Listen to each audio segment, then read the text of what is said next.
this is Lavanya. How are you all?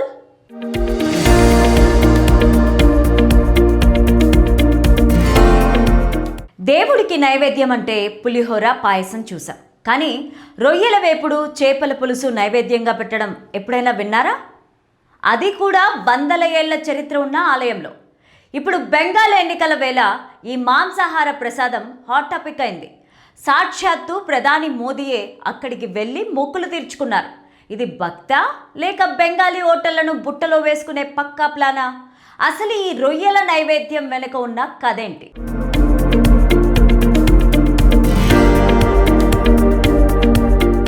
పశ్చిమ బెంగాల్ ఎన్నికలంటే అదో పెద్ద యుద్ధం.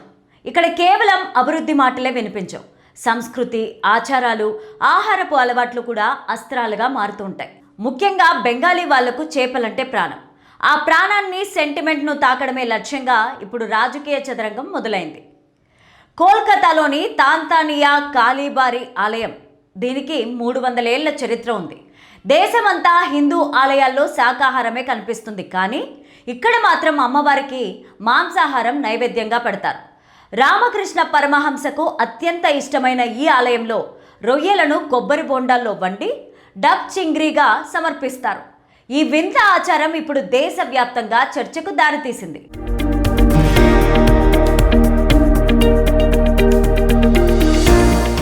ఏప్రిల్ 29న కోల్కతాలో పోలింగ్ ఉంది. సరిగ్గా దీనికి ముందే ప్రధాని మోదీ ఈ ఆలయాన్ని సందర్శించడం గమనార్హం. సాధారణంగా శాకాహారం, సాంప్రదాయాల గురించి మాట్లాడే బీజేపీ శక్తులు ఇప్పుడు బెంగాల్ చేపల సంస్కృతి ముందు మోకరిల్లుతున్నాయి. ప్రత్యర్థులు తమపైన వేసే శాకాహార ముద్రను చెరిపివేసి బెంగాలీ అస్తిత్వాన్ని తానే కాపాడుతున్నానని చాటి చెప్పే వ్యూహం ఇందులో కనిపిస్తోంది.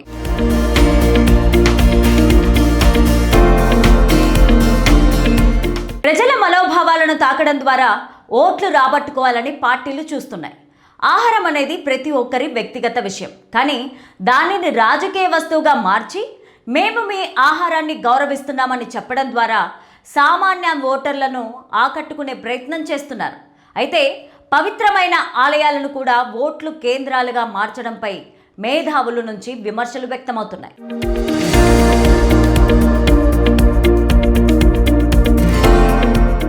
ఈ ఎన్నికల యుద్ధంలో గెలిచేది ఎవరో కానీ ఆహారపు రాజకీయాలు మాత్రం కొత్త పుంతలు తొక్కుతున్నాయి.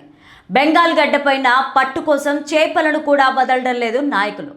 ఎన్నికలు ముగిసాక కూడా ఇదే నాయకులు మాంసాహార ప్రసాదాల మీద ఇదే ప్రేమను చూపిస్తారా, లేక మళ్ళీ నియమాల పేరుతో ఆంక్షలు పెడతారా అనేది కాలమే నిర్ణయించాలి.